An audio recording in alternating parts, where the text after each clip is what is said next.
Hi there, Luke from myVolts here. I just wanted to quickly talk you through some of the scenarios that you might want to use our ReVolt batteries for. In this case, we're looking at two battery solutions. So if it happens that your device takes two batteries, they could be AAA, AA, C or D.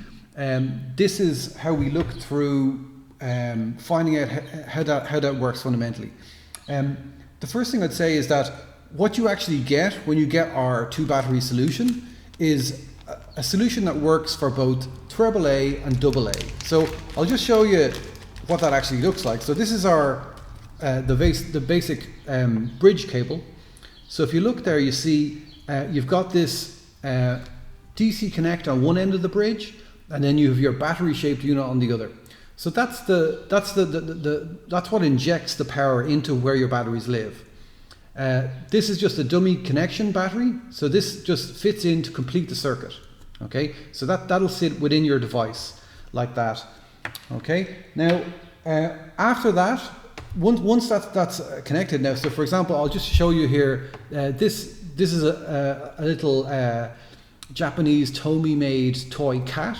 It has a requirement for two AAA batteries. So what I've done is I've replaced that with this, and you can see the DC connector coming out here.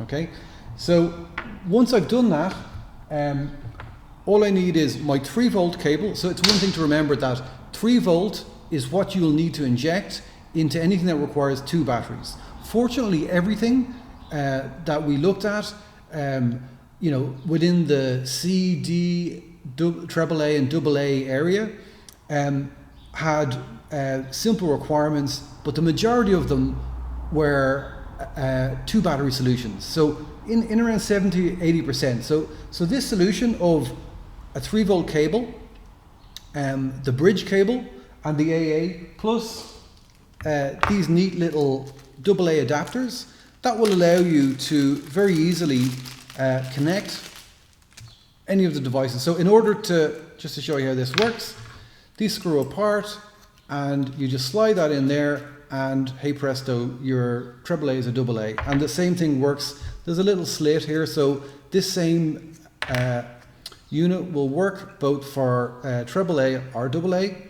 So I put my part on there, and there's a little slit here, so I just slide that in there, and then I screw it on. So again, that gets me from AAA to AA. Okay, so I'll just show you in actual reality how that pans out.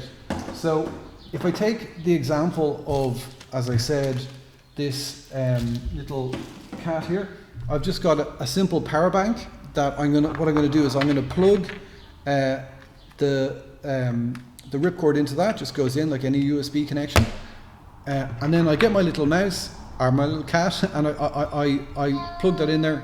You probably heard that little note there as that turned on. So you can see as well, there's a nice little indicator there that you have power at this point. You can see there's also another LED here. This just allows you to be sure that you're getting power to this point. And also, if you see underneath, there's a red glow from within that. That's because when you plug our bridge cable in, the same thing will happen with that you get like this nice little red glow at one end of the thing. So just for troubleshooting and making sure that your thing works, that's a nice simple way to do it. So just to explain a little bit further then, if you wanted to power a number of devices, so for example, this AA powered little dog, it requires two AA batteries. So I've made that change there. I've added the adapter onto that, and then what I can do simply is use our little crazy chain mini daisy chaining cable. So that goes on there like that. So what I can do now is I can plug in my cat, but also I can get the dog and I can plug him in the same way. So you can see again a bit of light under there, so you know that he's actually powered on. I'll turn him on for a second because he's a little bit noisy.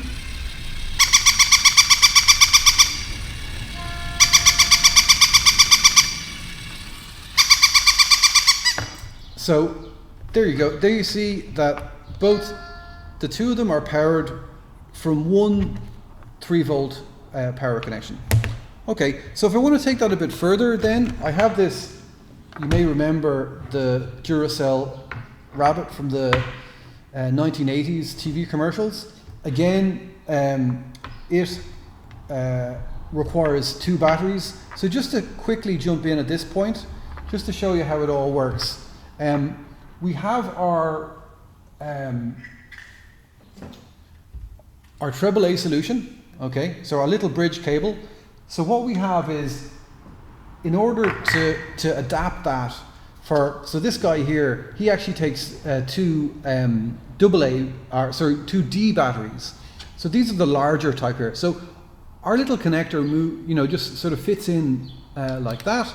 So then it allows us to use something which has a D cell. So I can show you quickly. If I look underneath this guy here, you can see that I have 2 D cells in there, one of which is a dummy, and one of which has the little bridge cable in there to make it sort of able to power the thing. So it injects through the bridge cable, and the other dummy, when you get your little pack, you will get not only this bridge cable, but you also get a little dummy cell. So this again goes into the bigger D cell to complete the circuit. So you only need one sort of like bridge cable, one smart battery, and then you fill up the other spaces with smaller ones. In the case of 2 battery solutions, it's just a single one, but you will have to adapt that to the right size. It's worth mentioning here as well that if you have C-cell type situations, we also have an adapter for this. So you'll see these on the larger kits, but basically how that works is once you adapt from AAA to AA, you can then place this guy in there, and he will find a little slot. That slot allows him to slide. So then you've made the AAA to a AA, and then the AA becomes a C. Okay, so then you have an option for C cells. I'll maybe explain more on that in a later video, but this is focusing on showing you that 2 battery solutions are what you need. Are the basic thing you need for that is just the 3-volt ripcord, and then your bridge cable with a second dummy battery, and then if you need adapters to go from any of the different battery shapes, you need that as well. So, but I'll just try and get these guys going here. This guy, I mean, it's going to be a little bit noisy, but you'll get the idea. So this is 2 D cells, 2 AA cells, and 2 AAA cells, all daisy chained off one 3-volt ripcord cable from a small power bank. So this will give you an idea. You can see quite a lot of noise, huh?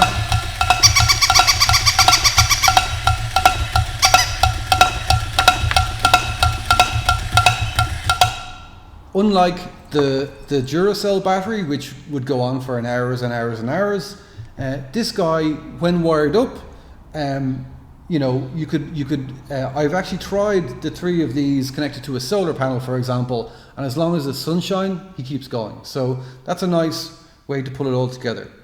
Okay, so thanks again.